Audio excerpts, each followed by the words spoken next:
There's a whining at the threshold. There's a scratching at the floor. To work, in heaven's name, the wolf is at the door. Hi, I'm Jennifer Boe, and this is the Greenlease Gallery, and this is my exhibition, How to Cook a Wolf, based off of the MFK Fisher book, How to Cook a Wolf. When I started doing embroideries of food, it was John Hastings, who's, I don't know how to describe him. He's a self-proclaimed art critic, food critic, and he told me that I should really be reading the work of MFK Fisher. In my embroideries, I more or less follow sort of the gold standard of how my grandmothers embroider. I'm really bad at the names of the stitches because I more or less just learned how to do this just by looking at a few embroideries and saying, yeah, that's how I want it to look. So I believe that this is called, it's either a shadow stitch or an outline stitch, and then of course these are little French knots. And then in my meat, what I've done is called a couching stitch. So in a couching stitch, what you do is you go from point A to point B, and then you just tack it in place so it can't move anywhere like it would with a satin stitch. In this one, we have Elmer the bull, Elsie the cow, and they're a married couple, by the way. Get on Wikipedia, you'll find out all about it. It's a very juicy tale. And then we have the meat cleaver.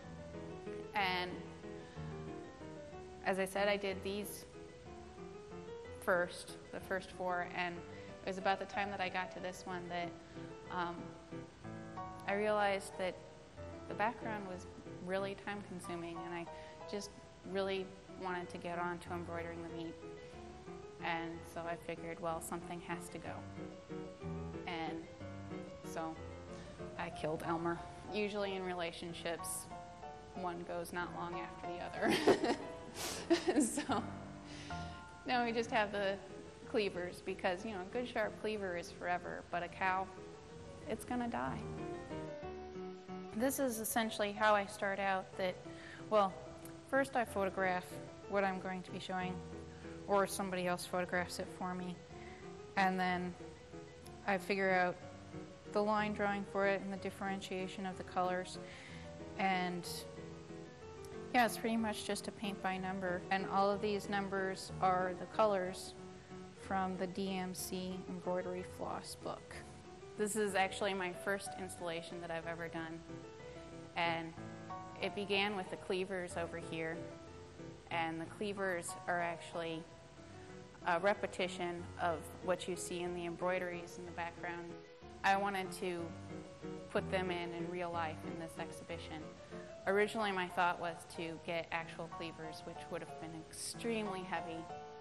I decided to work with paper mache instead, which can be saved but also can easily be disposed of. I was telling everybody I'm going to do wolves, and because I told everybody I had to do it, and I was absolutely petrified to be making these wolves, and I knew how to do it in theory, but I didn't know how to do it in practice. It took a couple of weeks to make the wolves, and I had some major scares.